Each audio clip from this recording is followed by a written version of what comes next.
Okay, so panibagong content na naman po ang ating pag-uusapan. Ikaw po ay driver, lalo na nag-uumpisa ka pa lang magmaneho, no? Ito yung mga bagay na dapat mong malaman pagka ikaw ay mag-i-start ng makina. At syempre magpapatay po ng makina dahil nakapark na po yung sasakyan, okay? So pag-usapan natin ng sobrang bilis lang, okay? Ito na nga, so pag mag-i-start ka ng makina, lalo na't manual transmission, basic operation pa rin, na dapat po ang ating cambio at ating handbrake ay nakalagay sa engage position. Dapat po ito po ay nakataas at naka-neutral, ay dapat nakapreno. Ito pa, idagdag ko na po, no, hindi naman lahat ng sasakyan kagaya po nitong gamit ko. Bukod sa ating cambio, tinitignan natin kung neutral, handbrake, naka-engage. Dapat po yung ating mga pedal ay kino-consider din natin kasi merong mga pedal na dapat mong apakan bago ka mag-start ng ignition switch, no? So, yung iba kagaya nito, clutch muna, i-start mo. Hindi siya pwedeng mag-start nang hindi ka nagka-clutch in. Yung ibang sasakyan naman, kailangan nakapreno bago mo start. Pero ang pinakamahalaga ay na-consider mo tong dalawang to.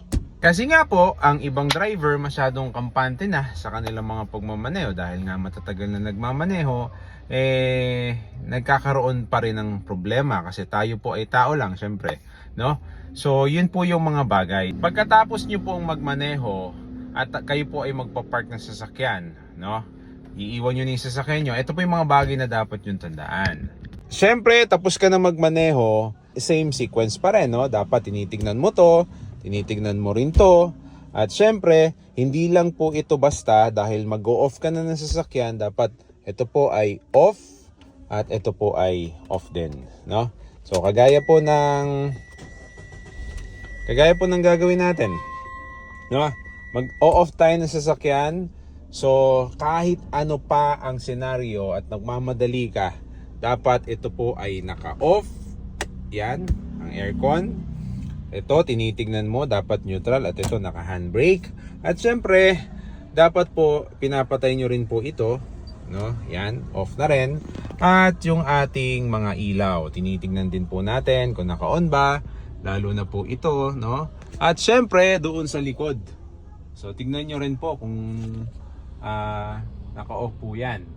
So, syempre, kapag naiwan mo ang alinman dyan, lalo na yung ilaw, hazard light, aircon, yung ilaw na lang para mas madaling makuha ng mga nanonood, no? Pwede pong magresulta po sa pagkalobat ng ating mga battery. So yun lamang po ang ating maikling impormasyon. Maraming salamat sa Undermoto. Ingat po tayo.